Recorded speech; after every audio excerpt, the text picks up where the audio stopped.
Hello guys, আসসালামু আলাইকুম। কেমন আছেন সবাই? আশা করি সবাই অনেক ভালো আছেন। আমরাও ভালো আছি আলহামদুলিল্লাহ। আজকে চলে এলাম আপনাদের মাঝে নতুন আরেকটি ভ্লগ নিয়ে। তো আজকে সকাল সকাল উঠে দেখি যে আমার আম্মু আর আমার নানু বাজারগুলো গোছাচ্ছে। নানু বলতে মূলত এটা আমার আম্মুর হেল্পিং হ্যান্ড, কিন্তু আমরা সেটা একদমই মনে করি না। আমরা ওনাকে নিজের পরিবারের সদস্যই মনে করি। যেহেতু আমার নানু কয়েকদিন আগে মারা গেছে, তো আমার আম্মু ওনাকে নিজের মায়ের মতনই দেখে, আর উনিও আমাদের সবাইকে অনেক বেশি ভালোবাসে। তো এখানে নানু ইলিশ মাছ, চিংড়ি মাছ আর পাবদা মাছ ঢালছে, আর এই মাছগুলো এখন নানু কেটে ধুয়ে ফ্রিজে রেখে দিবে। আর এখানে রোস্টের জন্য অনেকগুলো দেশি মুরগি এনেছে।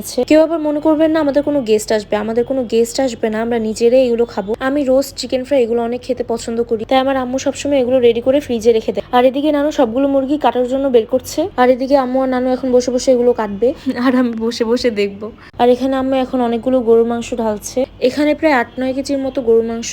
আমি বিরিয়ানি, কাচ্চি আর চাইনিজ আইটেম অনেক পছন্দ করি, তাই এগুলো বাসি সবসময় বেশি বেশি করে এনে রেখে দেয়। আর এখন এখানে কিছু রান্না করবে আর কিছু ডিপে রেখে দিবে। আর এদিকে এখন লেবুর শরবত খাওয়ার জন্য অনেকগুলো লেবু এনেছে। এই গরমে কিন্তু লেবুর শরবত খাওয়া অনেক দরকার। আর এই যে বেলের শরবত খাওয়ার জন্য বেলও এনেছে। আর এই গরমে কিন্তু সবার বাসায় এগুলো লাগে। আর এই যে এখানে অনেকগুলো ডাব, বাবারে বাবা, ডাবের কিন্তু অনেক দাম। গরমের কারণে এসব জিনিসের দাম অনেক বেড়ে গেছে। আর এই গরমে কিন্তু ডাব না খেলেই নয়। গরমের মধ্যে কিন্তু এক গ্লাস ডাবের পানি খেলে মনটাই ভালো হয়ে যায়। আর ডাব দিয়ে ডাবের পুডিংও বানানো যায়। আর এদিকে নানু বসে বসে এখন কুটা বাছা করে দিচ্ছে, আর আম্মু রান্না করবে। সো এই তো নানু আর আমি বসে বসে এখন আম্মাখা খাচ্ছি, আর আম্মু রান্না করছে। আর হঠাৎ করে আমার মাথায় একটা ঝাঁকানাকা বুদ্ধি আসলো। বাসায় একটা আইসক্রিম আর একটা চকলেট ছিল, আর দুধ তো বাসায় আছেই। তো আমি ভাবলাম আমি একটু কোল্ড কফি বানানোর ট্রাই করি। বাট ইয়েস, এটা খেতে কিন্তু অনেক মজা হয়েছে। এখন মেইন পয়েন্ট হচ্ছে, এটা আমাদের কাঁঠাল গাছ। ওমা, কাঁঠাল গাছে দেখি আতা ফলও ধরছে। এটা কিভাবে সম্ভব? আর এখন আমি এই আতা ফলকে ছিঁড়ে নিয়ে নিলাম। বাট আমার অবুঝ মনের অবুঝ প্রশ্ন, কাঁঠাল গাছে কিভাবে আতা ফল ধরলো গাইস? আপনারা কিন্তু অবশ্যই কমেন্ট করে জানাবেন। দুইটাই গাছের আতা ফল, আর এটার সাইজটা কিন্তু অনেক কিউট। সারাদিন গরম গরম করতে করতে ফাইনালি আলহামদুলিল্লাহ মনে হচ্ছে রহমতের বৃষ্টি পড়ছে। এই 40-42 ডিগ্রি গরমের মধ্যে এই বৃষ্টিটা একদমই আনএক্সপেক্টেড ছিল। আর আমার তো আলহামদুলিল্লাহ বৃষ্টি অনেক ভালো লাগে। আর বৃষ্টি কারই বা ভালো না লাগে। আর আকাশে কিন্তু অনেক জোরে জোরে বৃষ্টি চমকাচ্ছিল। আর আমার আব্বু আম্মু দেখে এখানে গাছেও পানি দিচ্ছে। তো এই তো এখানে আম্মু আর আমি বৃষ্টি হাত দিয়ে ধরছিলাম, অনেক ভালো লাগছিল। আর এই বৃষ্টিটা হয় গাছের যেন কালারই পাল্টে গেছে। আর এই তো এখানে আমার মেহেদি গাছ।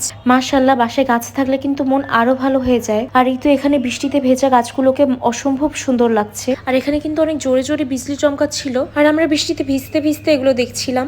এই গরমের কারণে অনেকদিন ধরে আমার ব্যালকনিতে আমার আসা হয় না। বাইরে এত গরম ছিল যে এসি থেকে বেরই হওয়া যাচ্ছিল না। আজকে বৃষ্টি হয়ে ফাইনালি মনে হচ্ছে পৃথিবী শান্তি হয়ে গেছে। তো এই তো এটা মনে হয় আম্মুর মরিচ গাছ। এখানে আম্মু অনেক ধরনের গাছ লাগিয়েছে, আর আমার আম্মুর গাছ লাগাতে অনেক বেশি ভালো লাগে। তো এই তো আলহামদুলিল্লাহ অনেক ভালো লাগছে। আর এই তো এখানে আমার অ্যালোভেরা গাছ। গরমে এদের অবস্থাও এতদিন খারাপ ছিল। এই গরমের মধ্যে বৃষ্টি হবে সেটা কখনোই আশা করিনি। আর এই যে এখানে গাছগুলো মনে হচ্ছে নিজেদের প্রাণ ফিরে পেল। আর এই যে দেখুন, এখানে নিচে বাচ্চারা বৃষ্টিতে এত পরিমাণ খুশি, ওরা মনে হয় নাচতে নাচতে যাচ্ছিল আর গান গাচ্ছিল। দেন দেখি এই আঙ্কেল গুলো গান গাচ্ছে, মানে সবাই খুশিতে পাগল হয়ে গেছে। এগুলো দেখতে দেখতে হঠাৎ করে কারেন্ট চলে গেল। আর কারেন্ট চলে যাওয়ার পরে কিন্তু অনেক বেশি বৃষ্টি শুরু হয়। এই অন্ধকারে এত বেশি বৃষ্টি, মানে জাস্ট ওয়াও। পুরো এলাকাটা নীরব ছিল, নীরব একটা পরিবেশ, তার সাথে এত বৃষ্টি, এত পরিমাণ অন্ধকার, মানে জাস্ট জোস একটা কম্বিনেশন। বৃষ্টি হওয়াতে সব গাছগুলোর মধ্যে উজ্জ্বলতা ফুটে উঠেছে, আর সতেজ লাগছে। আর বৃষ্টির খুশিতে মনে হয় আমার মতন গাছগুলোও নাচছিল। আর এত পরিমাণ বৃষ্টি, বাবার বাবা, এই বৃষ্টির মধ্যে আমি ভিডিও করছি। আইফোন না হয় অ্যান্ড্রয়েড ফোন হলে এতক্ষণে ফোনের 12টা বেজে যেত। আর এই যে আমার আম্মুর পালা মুরগি, আর আমি ওকে বলছিলাম, কিরে তোর কি অবস্থা, তুইও আমার মতন খুশিতে নাচ। আর এই যে এখানে আম্মু কবুতর পালে, ওদেরকে বলছি বাচ্চারা তোমরা আরামে ঘুমাও, তোমাদের নাচা লাগবে না। দেন ওদেরকে আবার ঢেকে দিলাম। দেখতে দেখতে বৃষ্টি শেষ হয়ে গেল, আর ঠান্ডা বাতাস শুরু হলো, আর কারেন্টও চলে আসলো। এখন অলমোস্ট রাত 2:30 বাজে, আর আমি এখন বসে বসে চিপস খাচ্ছিলাম। আর আম্মুকে বললাম আম্মু চিলি চিকেন বানাও, মানে লেট নাইট ক্রেভিং যাকে বলে। আর আমার আম্মুর সব রান্নাই কিন্তু অনেক মজা হয়, আর চিলি চিকেনটা তো বেস্ট হয়। আর এই যে এখন আমরা খাবো পাকা আম। আসলে আমরা উপর দিয়ে যা দেখি ভিতর দিয়ে কিন্তু সবসময় সেটা হয় না। মানুষকে যেমন উপর দিয়ে দেখে বিবেচনা করা যায় না যে সে ভিতরে কেমন, ঠিক এই আমের ক্ষেত্রেও আজকে সেটা হলো। উপরে দেখতে এটা পাকা হলেও আসলে এটা কাঁচা আম ছিল। তো এই ছিল আমার সেকেন্ড ব্লগ। আমার কথার মাঝে কোনো ভুল থাকলে অবশ্যই সবাই ক্ষমা করে দিবেন। ইনশাল্লাহ দেখা হবে নেক্সট ব্লগে। আল্লাহ হাফেজ।